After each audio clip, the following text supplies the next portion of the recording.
What if I told you there's a company that knows more about your life than even Google or Facebook, yet most people have never even heard of it? A company that started by building databases for the CIA and now controls some of the most sensitive information on the planet. Its name? Oracle. With billions in annual revenue, Oracle powers everything from financial systems and healthcare networks to the apps on your phone. And at the heart of its empire is data. Your data. What you buy, where you go, how you vote. Oracle doesn't just store this information. It collects, analyzes, and sells it. But how did Oracle become so powerful? And why do so few people know about them? This isn't just a software company. Oracle is a data giant, a gatekeeper to the most sensitive information on the planet. And behind the scenes, it's shaping your online experience, your privacy, and even your freedom. In this video, we'll uncover how Oracle became one of the most powerful and secretive companies in the tech world. We'll reveal their early ties to the CIA and how they turned a single government contract into a multi-billion-dollar empire. We'll expose how Oracle sells your data to advertisers, corporations, and even governments, profiling you based on your income, habits, and political views. And we'll investigate their partnerships with intelligence agencies and law enforcement, powering surveillance systems that could change the way we live. How did Oracle gain access to so much of our private lives? Who are they selling this information to, and for what purpose? And what happens when one company holds this much power over the digital world? This isn't just about one company. It's about the future of privacy, data ownership, and freedom in the digital age. Because if Oracle has this much control over your life, then who is watching them? This is the story of Oracle, the invisible giant controlling your data. From secret government contracts to the heart of the surveillance economy, we're exposing it all. And by the end of this, you'll never look at the internet the same way again.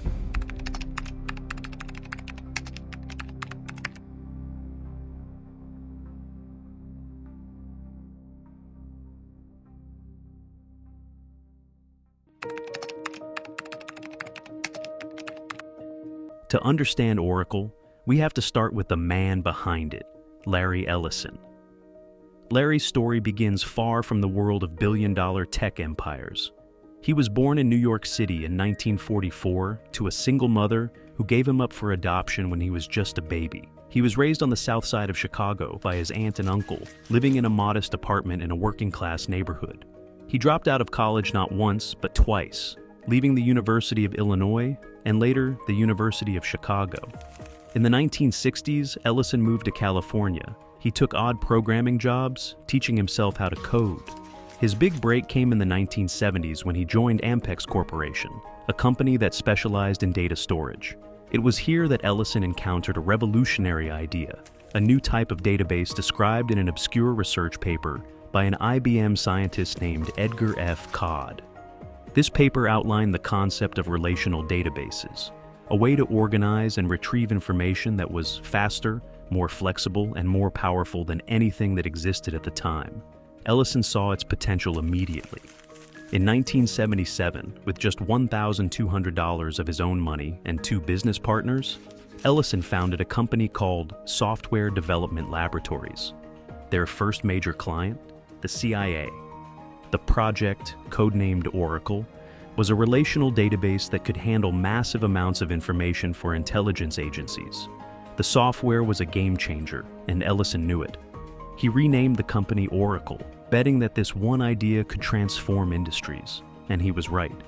Ellison didn't just build a company, he built a legend around himself. He cultivated an image as a fearless, brash entrepreneur who thrived on competition. Whether he was buying super yachts, competing in America's Cup sailing races, or building mansions inspired by Japanese palaces, Ellison was larger than life. Ellison's aggressive tactics included acquiring competitors, locking customers into high-cost contracts, and expanding Oracle's reach into every corner of the tech world. To Ellison, business wasn't about collaboration. It was about winning at any cost. By the 1990s, Oracle wasn't just a tech company. It was a juggernaut.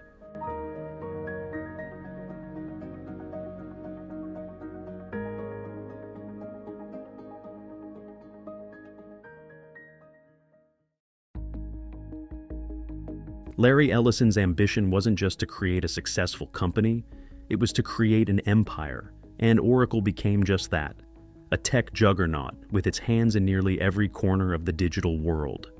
But what exactly does that mean, and why should it matter to you? At its core, Oracle is a database company, or at least that's how it started.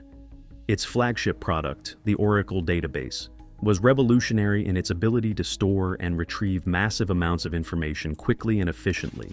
In the 1980s, this technology was a game changer, and it became the foundation of Oracle's rise to power. But calling Oracle a database company today is like calling Amazon a bookstore. Oracle has evolved into something far bigger and far more influential. If you've ever used a credit card, booked a flight, or streamed a movie, there's a good chance Oracle was involved. Its software runs banks, airlines, healthcare networks, and even government agencies. In 2014, the company made a move that changed everything. It acquired Bluekai, one of the world's largest data management platforms.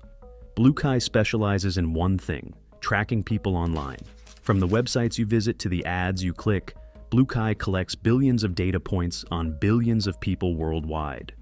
With this acquisition, Oracle didn't just provide the infrastructure for storing data, it controlled the data itself. Suddenly, Oracle wasn't just selling software, it was selling you.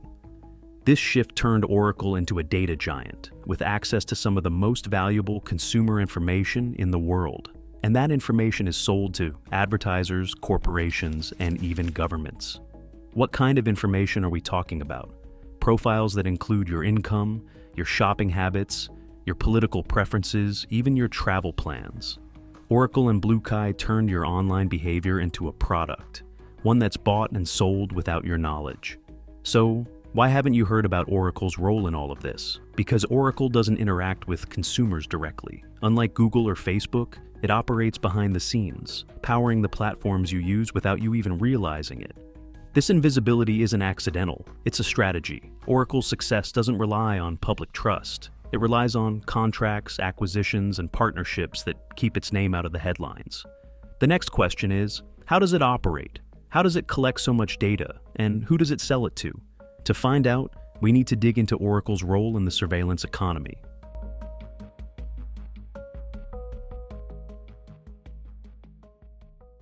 In 2014, Oracle acquired Bluekai, a data management platform that tracks billions of people worldwide.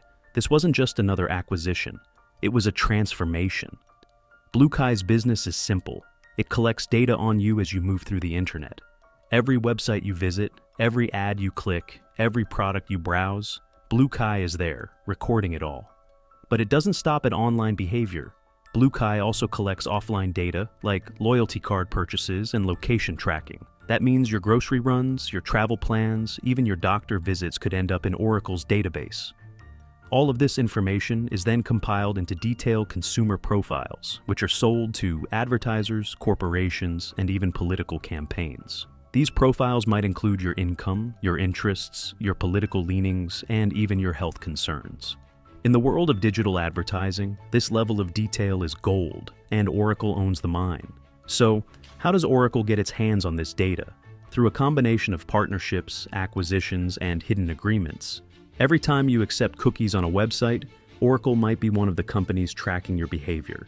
Every time you use a loyalty card or sign up for a rewards program, your purchase history could be sold to Oracle. Even apps on your phone could be sharing your location and activity with Oracle's platforms. Bluekai acts as a central hub, collecting data from thousands of sources and stitching it together into a seamless picture of your life. And because this process is largely invisible to the average person, most people have no idea it's happening. Once Oracle collects your data, it packages it into profiles that are sold to the highest bidder. These bidders can include advertisers looking to target you with hyper-personalized ads, retailers wanting to predict your next purchase, political campaigns using data to craft messages tailored to your beliefs. And in some cases, this data is even used by governments and law enforcement for surveillance and predictive analytics. Your data doesn't just disappear. It becomes part of a massive, invisible economy where every detail about your life is up for sale. But what happens when this data is mishandled? In 2020, Oracle's prized Bluekai platform suffered a massive data breach. Millions of records were left exposed on the internet, including sensitive information about individuals' online behavior. The breach revealed the sheer scale of Bluekai's data collection and the risks of entrusting so much information to a single company. This wasn't just a security failure. Who gave Oracle this power, and what happens when that power is abused? From intelligence agencies to law enforcement, Oracle has quietly embedded itself into some of the most powerful institutions in the world. How is your data being used? What are these governments doing with the information Oracle provides? And why is no one talking about it?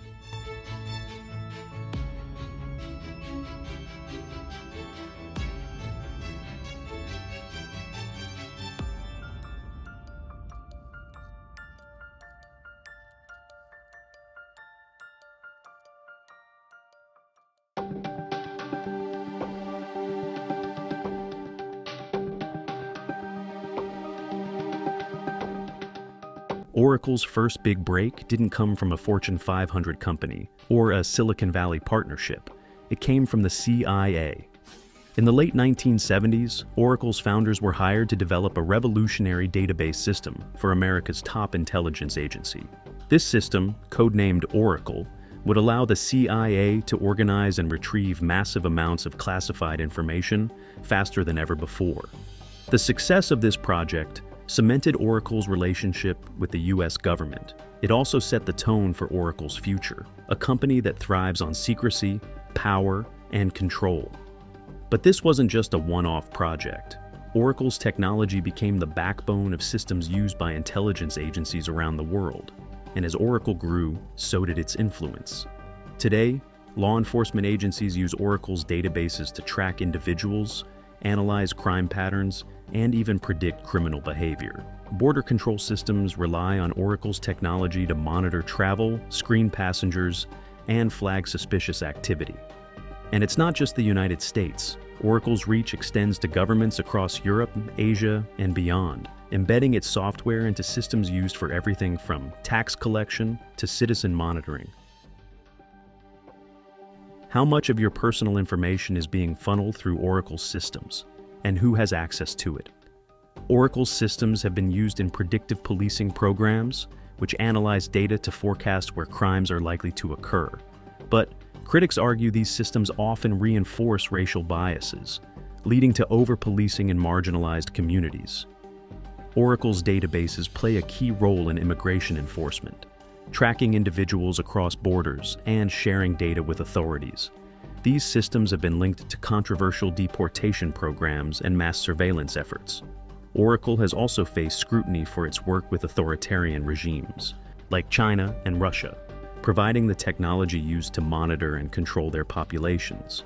In countries with poor human rights records, Oracle's tools can become instruments of oppression.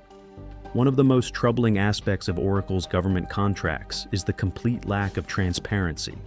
These deals are often hidden from public scrutiny, with little oversight into how the technology is being used. When Oracle provides software for a government surveillance program, it's not the one enforcing the rules. It's simply supplying the tools and profiting handsomely in the process. These guys aren't just a tech company. They're a silent partner in some of the most controversial surveillance programs in the world. What happens when a company this powerful isn't just collecting data, but selling it to the highest bidder?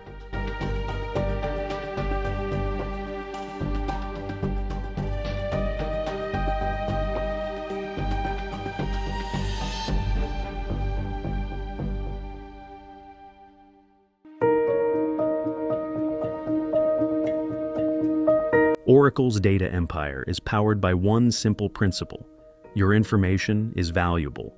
And they've built a multi-billion-dollar business turning your digital life into a commodity. But raw data isn't enough. Oracle uses advanced analytics to organize this information into detailed profiles. Profiles that reveal who you are, what you do, and what you're likely to buy, believe, or vote for.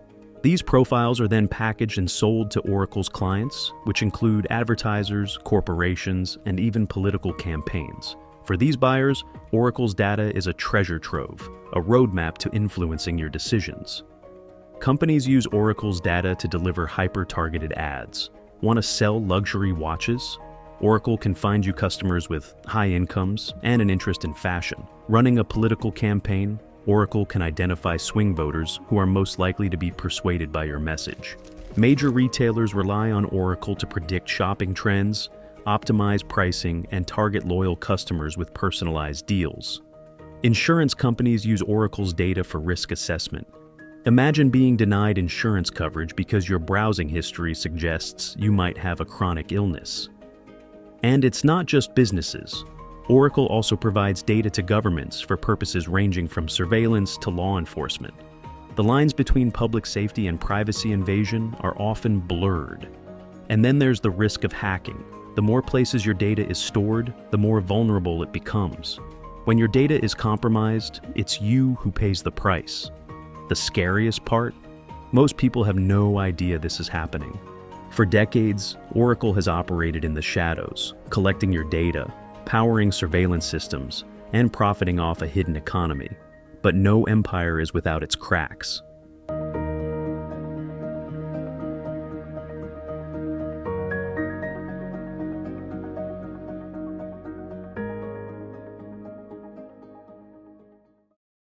This isn't the end of the story, it's just the beginning.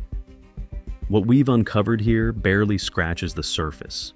The deeper we look, the more we realize how much of our digital world is controlled by a handful of companies working behind the scenes.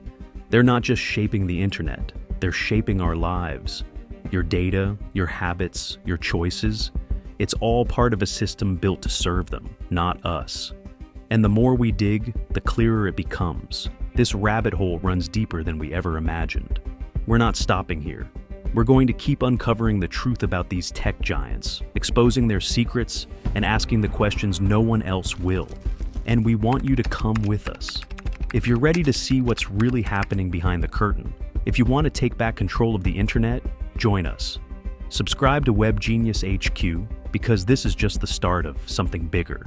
How deep does this rabbit hole go? Who's really in control of the digital world we live in? And what are they hiding from us? We're just getting started.